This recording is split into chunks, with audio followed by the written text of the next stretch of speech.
কি ব্যাপার, তুই এখন বাসা আসলি কিসের জন্য? ভাবি, স্কুল আজকে তাড়াতাড়ি ছুটি দিছে, এই জন্য আমি বাসায় চলে আসছি। আর এই লোকটাকে ও উনি উনি হচ্ছে ওই যে আমাদের রুমের এসিটা নষ্ট হয়ে গিয়েছে, তো এই জন্য আসছে আর কি, এসিটা ঠিক করার জন্য। ও আচ্ছা, ঠিক আছে। এই দাঁড়া, তুই এখানে কই যাচ্ছিস? আমার রুমের ভিতরে তুই স্কুল থেকে আসছিস, যা তুই তোর রুমে গিয়ে ফ্রেশ হয়ে পড়তে বস। আমার রুমে আসা লাগবে না, যা বলছি। কেন ভাবি, তোমার রুমে গেলে কি সমস্যা? এই সমস্যা কথা মানে তুই ওর মুখে মুখে কথা বলছিস কেন? হ্যাঁ, আমি যেটা বলছি সেটা কর, গিয়ে পড়তে বস। আর আমি না বলা পর্যন্ত আমার রুমের আশেপাশে আসার চেষ্টা করবি না, কথাটা যেন মাথায় থাকে। আচ্ছা ঠিক আছে ভাবি।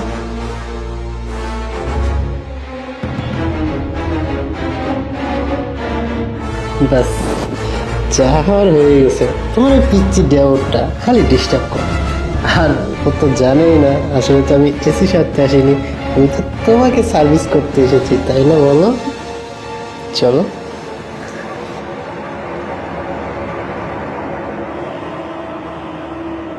শোনো,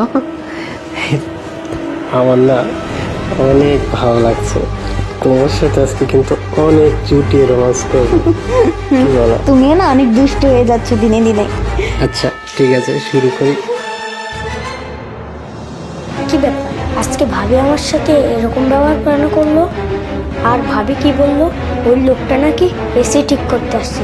আমি তো আগেই বুঝতে পারছি ওই লোক এসি ঠিক করতে আসেনি, ওই লোক নিশ্চয়ই ভাবির বয়ফ্রেন্ড।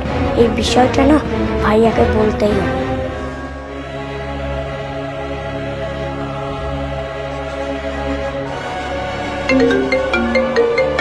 কি ব্যাপার? আরে ছোট ভাই ফোন দিছে এখন। হ্যাঁ ভাইয়া বল। হ্যালো ভাইয়া, তুমি কোথায় আছো? কই থাকবো আমি আবার, আমি তো আমার ডিউটিতে যাচ্ছি এখন।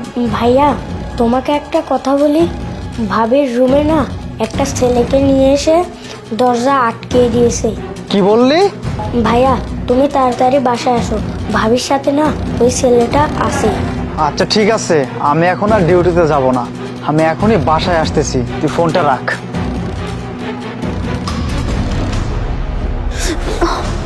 শরণা, কি করছো?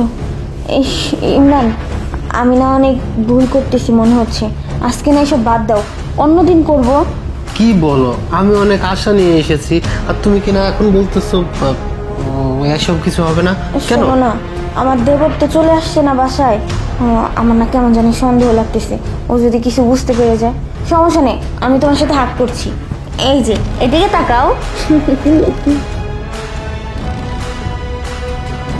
ভাইয়া, কি রে সিয়াম, কি হয়েছে? ভাইয়া আসতে কথা বলো, ওই রুমে আছে। আচ্ছা ঠিক আছে, চল।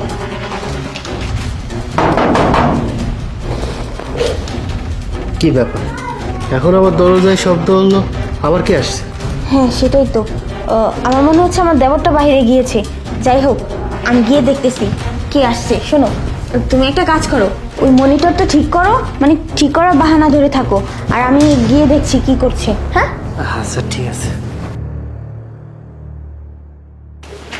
কি ব্যাপার আরিফ, তুমি না ডিউটিতে গিয়েছিলে, হঠাৎ চলে আসলে বাসায়? আরে তিশা বলো না, ফোনটা রেখে গেছি ভুলে, ফোনটা নিতে আসছি। আচ্ছা আচ্ছা, কি ব্যাপার, ওই ছেলেটাকে?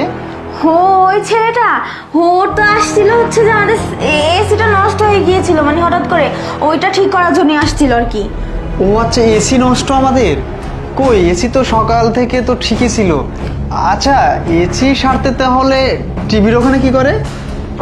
ও আরে আমিও না কিছুই বুঝতে পারছি না, আসলে কি হয়েছে, ওই যে মানে আসছিল হচ্ছে যে কি জানি, ও টিভি ঠিক করতে, তাই আমি ভাবলাম যে এসিটাও দেখিয়ে নেই, এক কাজে দুই কাজই হয়ে যাবে। চুপ!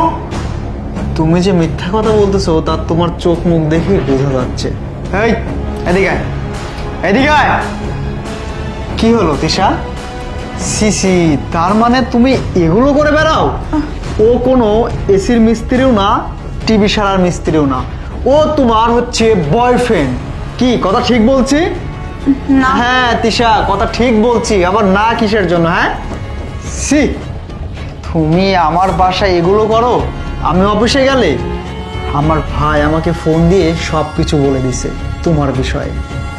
আর এই ছেলে, তোমাকেই বা কি বলবো, তোমার লজ্জা করে না যে একজনের বউয়ের ঘরে এসে এরকম অকাম কাজ করতে? এই আপনি একটু বেশি কথা বলেন, লজ্জা করবো কিসের জন্য? আমার কোনো দোষ নাই। আসলে এই যে আপনার বই ওর একাকিত্ব সময় কাটানোর জন্য আমার ডেকে ডেকে চুপ! মুখ সামলে কথা বল। একটা কথা বললে না জিভ টেনে ছিঁড়ে ফেলবো। Get out. I get out. শোনো না আরিফ, তুমি বের হ। বলছো বের হইতে বলছি।